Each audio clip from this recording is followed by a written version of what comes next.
what would happen? It would explode, absolutely explode. For myself, I got to a point in my Brahman journey where I felt a bit stuck. And I realized that unless you see the value in every single soul, not just 96%, you'll get to a point where you feel stuck because you're generating a quality of thought that's not pure or clean. And so to be a detached observer for the scenes out there, to be a benevolent observer for each and every one, this is a sign of purity. And for me, an honest observer. How clearly do I really see myself? And, you know, I would say that there's different layers of blindness. There's partial blindness, where I see a weakness, I know it's my weakness, I take responsibility, but then I feel hopeless about it because it's been with me a long time. So to overcome the hopelessness, I just deny it. I run away from it, you know? Because it's too uncomfortable. Sometimes it's uncomfortable to see clearly, yes, Baba, it's true. I am sweet and I am cooperative, I am this, but I am a bit angry and I do have jealousy. And when I acknowledge it and have the honesty, then that's when real change begins, I would say. And so partial blindness is sometimes I'm aware and sometimes I'm unaware. Blindness is when I don't feel very happy. I'm a bit confused and a little bit afraid. As a Brahmin, I'm not that happy. I'm okay, but I'm not so happy. But I can't put my finger on the reason. I can't identify what is the weakness which is troubling me. And why can't I do that? Because I'm a bit afraid to really acknowledge to myself that this is what is going on and how to change it. And I think that a true effort maker is the one who understands that I have so many virtues, so much beauty, but I have my weaknesses. And a true effort maker will identify them and create a plan to bring transformation in those weaknesses. So there's partial blindness. Sometimes I see my weakness, but then it's too uncomfortable, so I go back denying it and then projecting it onto other people. There's blindness where, you know, I don't feel so happy, but I can't put my finger on the reason. And there's complete blindness. And that's when I don't feel so happy, but I can't see that I'm a part of the problem. I can't see myself clearly. So when there's differences with people, even though we teach the course and we say, I am responsible for how I feel, I keep putting back onto this other person, even subtly or in refined ways. The others are the problem. And so we create a culture in the Brahmin family of finger pointing. Oh, they're like this and they're like that, and they should be doing this and they should be doing that. We love Baba, we have faith in Baba, but really I feel as a group we have to mature and take responsibility for what I need to change and have good wishes for others. To me, this is the seed that will make the service absolutely flourish. But it's not about someone else doing it, it's about me taking that responsibility. Because when I keep projecting onto other people, that's the sign of, you know, so much ego in that way when I keep putting it onto others. And, you know, we've all been following religions. We are the most religious people. In this room are the greatest devotees. Do you feel that? And One of the sanskaras of religion is that religion's taught us to be sweet, to be polite, to be this, to be that. And so we were that on the surface.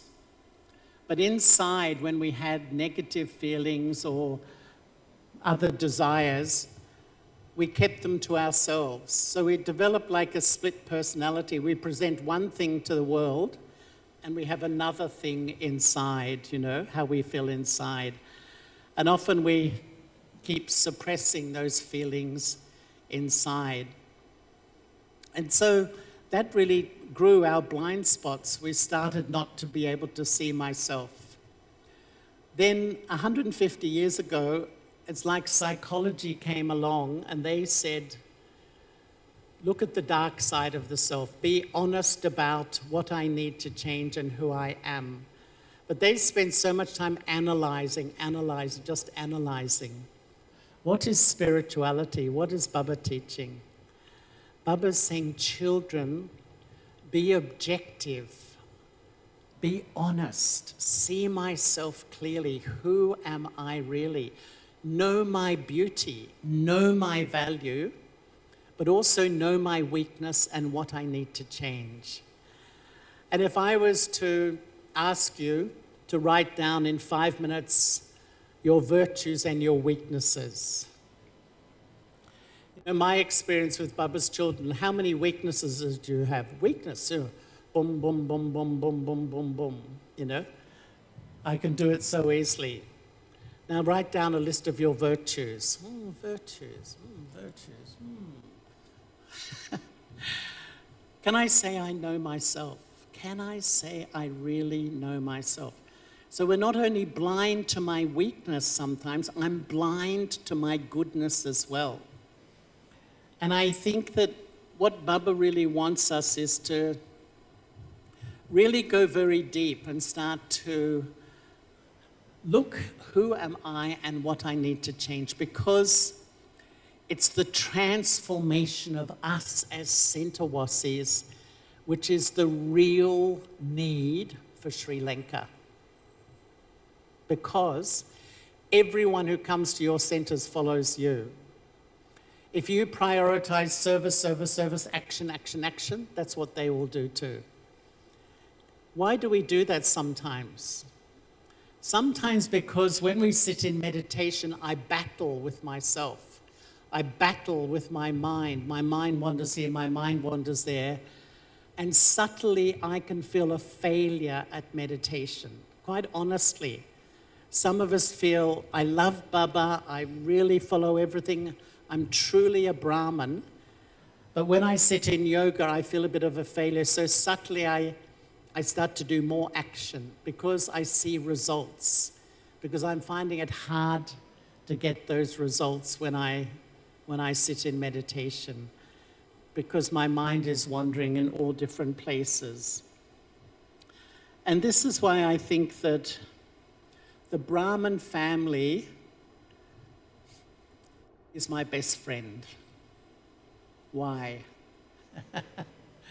Who loves the Brahmin family? A few are going a bit slow. This is the most wonderful family.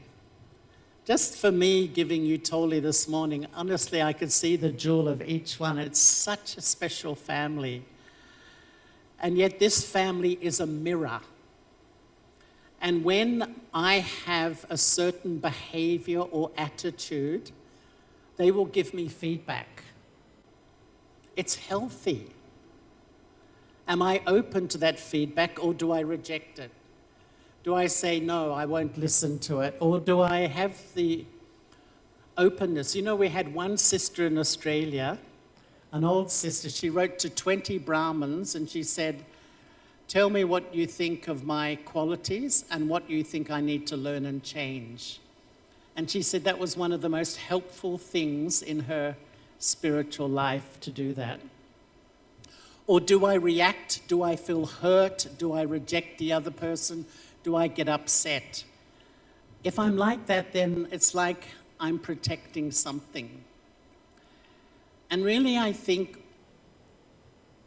we're in the final scenes of the drama. If I want to clear my account, if I really want to become that elevated spiritual being, let me be really honest to look at those few things which sit in me and really trouble my relationship with Baba, trouble my relationship with the family. How can I find my blind spots? How do I really go in to see deeply what are the things I need to change? I feel whenever I feel sensitive, whenever I find I'm really uncomfortable in a situation, you know how sometimes you're with a person or you have to do a response and you feel very uneasy. The habit of most of us is to run away as far as possible from that feeling. But actually, a Jnani's soul will realize underneath that discomfort, underneath that sensitivity, lies the blind spots, the things I really need to learn about myself. And I would say that whenever you, in the future, or whenever you even reflect now on a situation where you really feel a bit uneasy, a bit stressed, a bit anxious, uncomfortable, don't run away. Don't try to avoid. Actually, that is the sign where I need to do my work. So we'll just have traffic control.